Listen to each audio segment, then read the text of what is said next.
नई राजनीति का नया ध्यास, सही लोकतंत्र का सही प्रयास, नई नीति नया विकास, रिपब्लिकन लोगों का राज, ये है अम्बेडकर पॉलिटिक्स, ये है नया पॉलिटिक्स। और ये काली टोपी वालों, एरियल एंटीना वालों, खुद को बहुत इंटेलिजेंट मत समझो। तुम्हारे सारे के सारे जितने लीडर्स थे, सावरकर से लेके अभी तक, ये सारे एक नंबर के निकम्मे। उनका जो है वो मेंटली अनफिट है एक्चुअली देश में। आप लोग मेंटली अनफिट हो, सावरकर से लेके। मैं आपको बताता हूं, अगर इंटेलेक्चुअल कोई हुआ है देश के अंदर में और दुनिया में, तो वो एक ही व्यक्ति हुआ है, और वो डॉक्टर बाबा साहब अम्बेडकर। और हम बाबा साहब की संतान है। हमको मालूम है कि राइट्स को, डिग्निटी को, डेवलपमेंट को कैसे मिलाया जाता है। देश के अंदर में पार्लियामेंट में रिपोर्ट पड़ी है। क्या आपको नहीं मालूम कि कितना पैसा कहां पर है, क्यों नहीं निकाल रहे आप उसको? 1% लोगों के पास पैसा है, 1,30,00,000 लोगों के पास। उसमें भी 13 लाख लोगों के पास पैसा है। मैं आपको फिगर बताता हूं, 94 लाख करोड़ रुपया स्विस बैंक में है। 94 लाख करोड़ रुपया 2011 में स्विस बैंक एसोसिएशन ने खुद रिपोर्ट दिया और ये कहा कि हमारे बैंक में 94 लाख करोड़ रुपया है। अरे आप ये क्या 1.5 लाख करोड़ के लिए नोट के लिए आप लोगों को लाइन में खड़ा कर दिया है? 94 लाख करोड़ रुपया स्विस बैंक में आपका। उसके बाद Liechtenstein, Germany, Canary Islands, Mauritius, Hong Kong, Singapore, कितना बताओ आपको टैक्स हेवन्स में आपने कहां पैसा रखा हुआ है? क्या आप बेवकूफ समझ रहे हो क्या? मोदी क्या बेवकूफ समझ रहा है क्या लोगों को? ये 94 लाख करोड़ रुपया है और भारत में 84 लाख करोड़ रुपया है। 22.2% वर्ल्ड बैंक ने कहा, 22.7% 2010 में फिर वर्ल्ड बैंक ने कहा। भारत के अर्थशास्त्री अरुण कुमार, जिन्होंने सबसे पहले भारत में इस इलिसिट इकोनॉमी, इलीगल इकोनॉमी पर रिसर्च किया, उन्होंने आंकड़ा दिया। उनका आंकड़ा 60% of the GDP, 30 lakh crore से 84 लाख करोड़ रुपया का जीडीपी है, का इलिसिट इकोनॉमी है। 150 लाख करोड़ का जीडीपी हो गया। 84 लाख करोड़ और 94 लाख करोड़ को अगर आप जोड़ दिया जाए तो जितना भारत का जीडीपी है 150 लाख करोड़ का, उससे ज्यादा ये पैसा है, उससे ज्यादा ये पैसा है। मंदिरों में 100 लाख करोड़ है। मैं आपसे कह रहा हूं, जब SC/ST के डेवलपमेंट की बात होती है, ओबीसी के डेवलपमेंट की बात होती है, अरे ओबीसी का तो बजट में हेड नहीं है, हेड ही नहीं बनाया। हेड ओबीसी का बजट में देश की 50% आबादी ओबीसी। मेरे भाई बहनों से मैं कहना चाहता हूं, ये राष्ट्रीय बजट में हेड ही नहीं है OBC. OBC are headless because they are fatherless. OBC are headless because they do not know who is their original father. Because they do not know who is their original father. अरे 16(4) कलम उठा के देखो, 340 जो है आपकी कलम, जिसको मराठी में बोलते हो, अनुच्छेद हिंदी में बोलते हो, आर्टिकल इंग्लिश में बोलते हो, उसको उठाकर देखो। और 21 फरवरी 1948 के पहले का ड्राफ्ट उठाकर देखो। बाबा साहब अंबेडकर ने 16(4) और 340 को इनकॉर्पोरेट किया। भारत का नागरिक और ओबीसी अगर किसी ने बनाया होगा तो वो डॉक्टर बाबा साहब अंबेडकर ने बनाया। इस हिस्ट्री को उठाकर देखो। पर ओबीसी का बजट में हेड नहीं बनाया। अब मैं कोशिश कर रहा हूं इस साल, मैं राष्ट्रीय बजट में ओबीसी का सेपरेट प्लान बनाने का सबसे बड़ा कोशिश कर रहा हूं। इस साल कर रहा हूं। माइनॉरिटीज को पैसा नहीं देते। 16.5 करोड़ हमारे मुस्लिम्स हो गए, बुद्धिस्ट और बाकी जैन्स और क्रिश्चियंस को मिलाओ तो 18.5%। 1% पैसा नहीं। ओबीसी को आधा प्रतिशत पैसा नहीं। SC ST को 3% पैसा नहीं, और जितना GDP नहीं उससे ज्यादा पैसा खुद के जेब में डाल दिया ब्राह्मण बनियाओं ने। ये जो है तथाकथित त्रैवर्णिक लोगों ने खुद के जेब में डाला, और जब भी बात होती है हमारे डेवलपमेंट की तो कहते बजट नहीं है। अभी मैं तुम्हारा बजट ठीक करता हूं। अब मोदी जी आपने काम चालू किया, मेरे चार्टर के वजह से किया, मुझे मालूम है, जल्दी जल्दी करो। ये 150 लाख करोड़ रुपए का पैसा निकालो और उसमें का 25% तो SC ST को दो, 18% माइनॉरिटी को दो, और बचा हुआ 30-35% जो भी है वो OBC को पैसा दो। सब शिक्षा, शासन, रोजगार, स्वास्थ्य, आवास, संपत्ति ये करो, और 2 साल 3 साल 4 साल में ऐसा प्लानिंग अगर किया जाए तो मैं दावे से कहता हूं कि भारत से गरीबी और विषमता समाप्त हो सकती है। ये करना पड़ेगा। भारत का पार्लियामेंट भारत के संविधान में ह्यूमन राइट्स को नहीं ला रहा है। भारत का पार्लियामेंट ह्यूमन राइट्स लॉ को जो एनेक्ट किया, इससे ज्यादा ह्यूमन राइट्स का मजाक 1993 के एक्ट से बड़ा कुछ ही नहीं हो सकता। मैं पार्लियामेंट के लॉ के ऊपर बोल रहा हूं। भारत की सरकार भारत के इस पैसे को बाहर नहीं निकाल रही है। भारत के अंदर में equality planning, gender planning and human rights planning, ये 3 प्लान बनने चाहिए अगर भारत के लोगों के जीवन को सुधारना है। Human rights plan, equality plan and gender plan.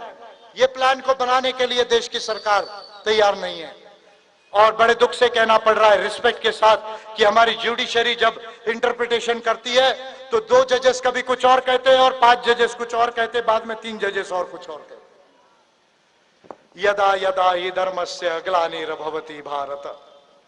जब जब आप पे आपत्ति आएगी, आप कुछ मत करो, मैं आपको बचाने वाला हूं। अरे कृष्ण, तू क्या लेके आया था तो क्या लेकर जाएगा? तू कब पैदा हुआ तो मरेगा, तू जन्मा ही कब था जब मरेगा। आत्मा पैदा जो है वो कभी मरती नहीं है। कौन तेरा अपना है, कौन पराया है? ऐसा जो बड़ा फिलोसॉफिकल डायलेमा गीता के अंदर में हो गया, वैसा डायलेमा कभी कभी जुडिशरी के डिसीजंस को पढ़ने के बाद नजर आता है। मैं भारत के जजेस को एडवाइस करूंगा, ह्यूमन राइट्स को पढ़िए आप।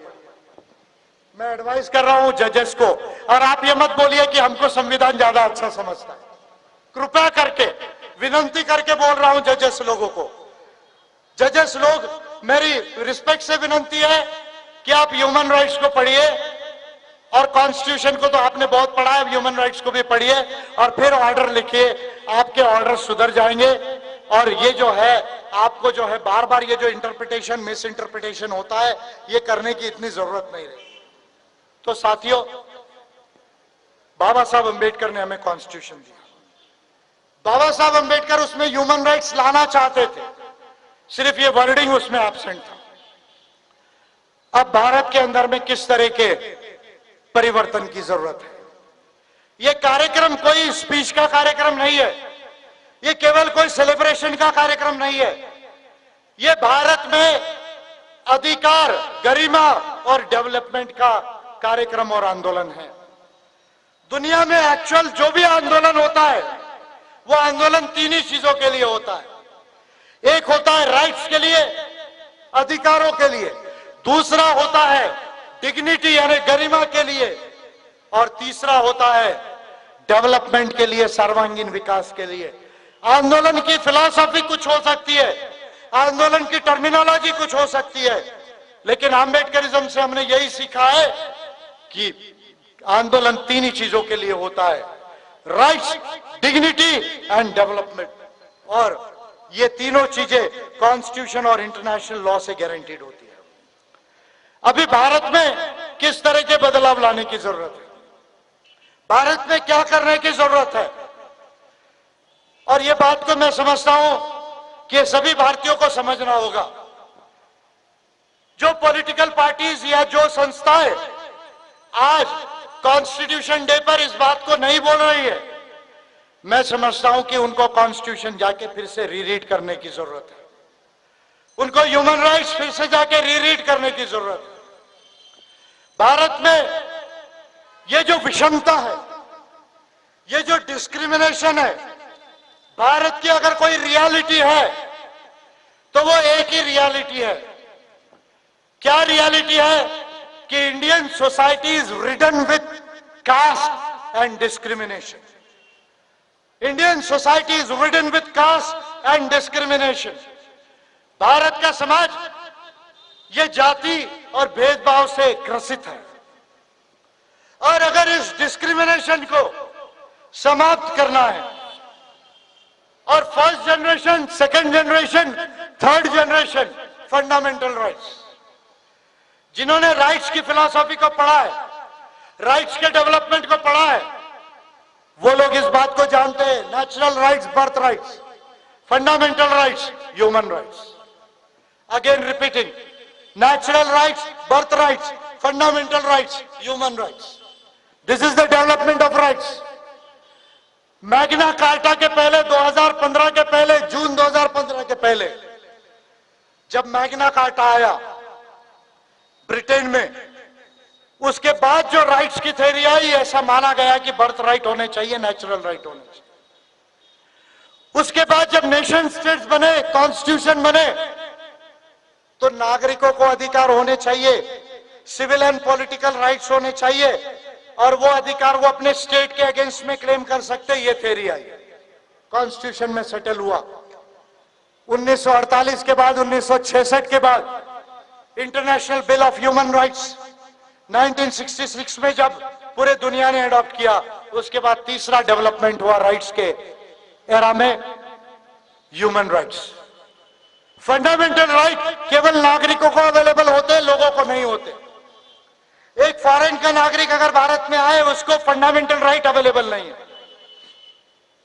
फंडामेंटल राइट ये केवल राज्य यानी गवर्नमेंट के खिलाफ या पार्लियामेंट के खिलाफ ही आप क्लेम कर सकते हैं, लेकिन ह्यूमन राइट्स नागरिकों को भी गारंटीड होते हैं और सारे लोगों को गारंटीड होते हैं। और ह्यूमन राइट्स केवल स्टेट यानी पार्लियामेंट, गवर्नमेंट और जुडिशरी पर ही एप्लीकेबल नहीं है, वो प्राइवेट सेक्टर, एसोसिएशन, ट्रस्ट और यहां तक कि वकीलों पर भी लागू होते हैं, प्राइवेट प्रैक्टिसेस में। तो राइट्स की थ्योरी में फंडामेंटल राइट्स से आगे ह्यूमन राइट्स का डेवलपमेंट हुआ है दुनिया में, और दुनिया के 102 देशों ने अपने कॉन्स्टिट्यूशन में ह्यूमन राइट्स को लाया। भारत ने international bill of human rights को साइन किया। अभी भारत में संवैधानिक अमेंडमेंट की जरूरत है। भारत के संविधान में वो करने की जरूरत है जो बाबा साहब अंबेडकर ओरिजिनली करना चाहते थे 47 में। भारत के संविधान को एक्सपांड करना होगा, भारत के संविधान का विस्तार करना होगा, और भारत के संविधान को विस्तार करके भारत के संविधान के पार्ट 3 में ह्यूमन राइट्स लाना होगा। Second generation and third generation human rights को लाना होगा, तभी जाकर हमें जो है हमारा डिस्क्रिमिनेशन के खिलाफ रेमेडी मिलेगी। कैसे रेमेडी मिलेगी, मैं आपको छोटा छोटा उदाहरण देता हूं। मजे की बात देखिए, मैंने आपको कहा कि मैं अपने पार्लियामेंट को पिटीशन नहीं कर सकता, मैं अपने जुडिशरी के खिलाफ पिटीशन नहीं कर सकता। This is the present position. दूसरा उदाहरण बताओ, अगर कलेक्टर मुझे राशन कार्ड नहीं दे रहा है तो मैं उसको पिटीशन नहीं कर सकता। मैं एप्लीकेशन दे सकता हूं लेकिन मैं पिटीशन नहीं कर सकता। लेकिन अगर मुझे कोई इंफॉर्मेशन चाहिए तो राइट टू इंफॉर्मेशन एक्ट में मैं पिटीशन कर सकता हूं, और सेक्शन 8 और शेड्यूल 24 के अंदर, सेक्शन 24 के अंदर जितनी इंफॉर्मेशन क्लासिफाइड है उसको छोड़कर सारी इंफॉर्मेशन देना, यह हर अथॉरिटी को बाइंडिंग है। यानी राष्ट्रपति कार्यालय मुझे इंफॉर्मेशन देगा, प्रधानमंत्री कार्यालय इंफॉर्मेशन देगा, पार्लियामेंट मुझे इंफॉर्मेशन देगा। मजे की बात बोल रहा हूं, सुप्रीम कोर्ट को भी मुझे इंफॉर्मेशन देने का जो है वो कंपल्शन है राइट टू इंफॉर्मेशन एक्ट में। अगर किसी ने यूज नहीं किया होगा तो कर लेना, लेकिन कंटेम्प्ट को बचा के करना, दैट इज एन आर्ट। पर सुप्रीम कोर्ट से भी इंफॉर्मेशन ले सकता हूं मैंने लिया है, इसलिए मैं बोल रहा हूं। आपको डर लगता है काले कोट से, मुझे डर नहीं लगता क्योंकि मैं ब्लू कोट पहन लिया हूं। ये ब्लू कोट वाले ऐसे ब्लू टाई वाले वो किसी को नहीं डरते। ये blue coat, blue tie, blue टोपी और ब्लू फ्लैग, यही है दुनिया में जो इंसानियत को लिबरेट करेगा। इसके आगे सारे फ्लैग फीके, इसलिए हमको डर नहीं लगता।